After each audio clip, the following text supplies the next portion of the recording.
தெய்வம் நீ என்று உணர் யூடியூப் சேனல் உங்களை அன்புடன் வரவேற்கிறது.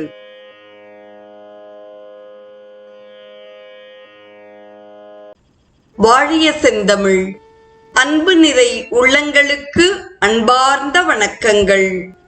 வாழ்ந்து காட்டிய வள்ளல்கள் வரிசையில் சுவாமி சிவானந்தரின் வாழ்க்கை வரலாற்றை தொடர்ந்து நாம் அவர் எழுதிய கீதையின் கருத்துரை எனும் நூலை பற்றி சிந்தித்துக் கொண்டிருக்கிறோம்.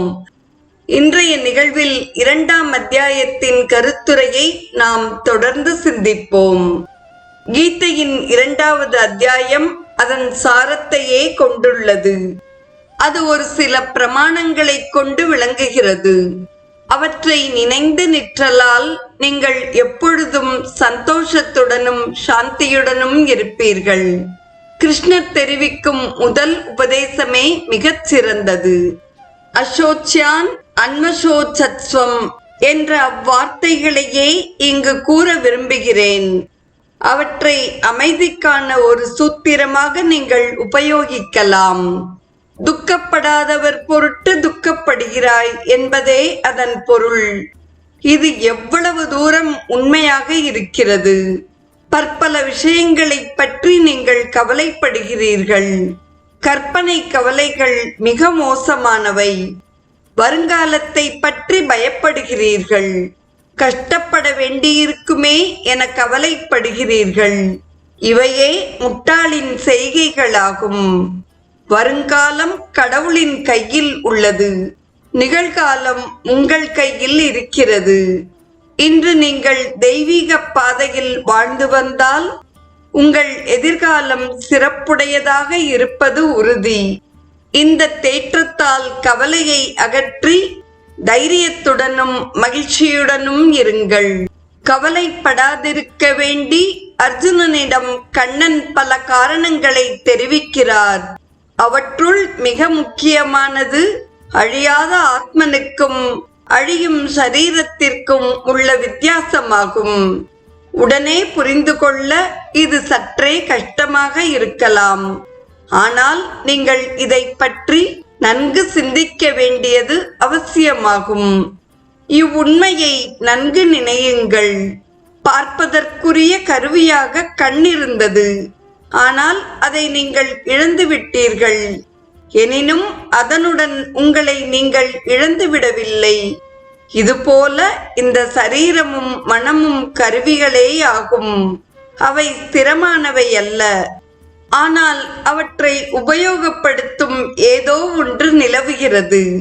இந்த கருவிகளை அது பயன்படுத்துகிறது. இந்த கருவிகள் எல்லாம் தொலைந்தாலும் அது தொடர்ந்து நிலைத்து நிற்கும். நீங்கள் கோட்டை அணிந்து கொண்டு அறைக்கு வெளியே வந்த பின் மற்றோர் அறையினுள் சென்று கோட்டை கடற்றி விடுவது போல அந்த ஒன்று இந்த சரீரத்தை கடற்றி எறிந்துவிட்டு மற்றொன்றுக்குள் புகுகின்றது. இந்த மாற்றம் தவிர்க்க முடியாதது. குணப்படுத்த முடியாததை நாம் பொறுத்தே ஆக வேண்டும். எவ்வளவு அதிகமான இன்பத்துடன் நீங்கள் அதை பொறுத்துக் கொள்கிறீர்களோ அவ்வளவு அதிகமான இன்பத்துடனும் அமைதியுடனும் நீங்கள் வாழ்ந்து வருவீர்கள். ஆதலால் முன்கூறிய பிரமாணத்தின் அனுபந்தம் என்ற முறையில் கிருஷ்ணன் மற்றொன்றை தெரிவிக்கிறார். அஜோ நித்ய சாஸ்வதோயம் புராணோ ந ஹன்யதே ஹன்யமானே ஷரீரே என்று கூறுகிறார். இந்த ஆத்மன் அழிவற்றது. உடல் அழியக்கூடியது. இந்த சரீரமாகிய உடலை தூர எறிந்துவிட நீங்கள் தயாராக இருக்கும் பொழுது அதைவிட ஸ்திரமற்ற மற்றொன்றிற்காக நீங்கள் கவலை கொள்ள முடியுமா என்ன? எனவே பயமின்றி கடமையை செய்யுங்கள். வெற்றி தோல்வி இன்ப துன்பம் இவற்றை பற்றி கவலைப்படாதீர்கள். இவை அனைத்தும் நிலையற்றவை. ஆதலால் கர்மண்யேவ அதிகாரஸ்தே மா ஃபலேஷு கதாச்சன. வேலையை செய்வதற்கே உனக்கு தகுதி உண்டு. பயனில் ஒரு பொழுதும் உரிமை பாராட்டாதே என்கிறார். உங்கள் கடமையை முதலில் செய்யுங்கள். கடமையை செய்யும் பொறுப்பிலிருந்து தப்பிவிட முயலாதீர்கள். கைக்கொண்ட வேலையில் வெற்றி பெற்றாலும் தோல்வியடைந்தாலும் அதை சரிவரச் செய்யுங்கள். பலன் உங்களுடையது அல்ல என்பதை உணருங்கள். எனவே வெற்றி தோல்வியில் சமபாவத்துடன் இருங்கள். ஏன்? சமத்துவம் யோக உச்சியதே. சமத்துவம்தான் யோகம். இந்த சமத்துவமே சாந்தி மற்றும் இன்பமாகும். எல்லோரும் வேண்டுவது இதுவே. ஆனால் யாரும் இதை பெறுவதாக காணவில்லை. ஏன்? பல்வேறு ஆசைகளின் உறைவிடமாக நீங்கள் விளங்குகிறீர்கள். கடமைக்காக உங்கள் கடமையை செய்ய உங்களால் முடிவதில்லை. எப்பொழுதும் ஏதாவது நோக்கத்துடன் நிற்கிறீர்கள். இந்த உலகத்தில் உள்ள ஏதாவது ஒன்றில் பற்றுக்கொண்டு விளங்குகிறீர்கள். இவற்றை களைந்து ஆசையற்றவராகும் பொழுது அமைதியையும் இன்பத்தையும் நீங்கள் பெறுவீர்கள். அப்பொழுதுதான் உண்மையான அமைதி எது, உண்மையான இன்பம் எது என்பதை நீங்கள் அறிவீர்கள்.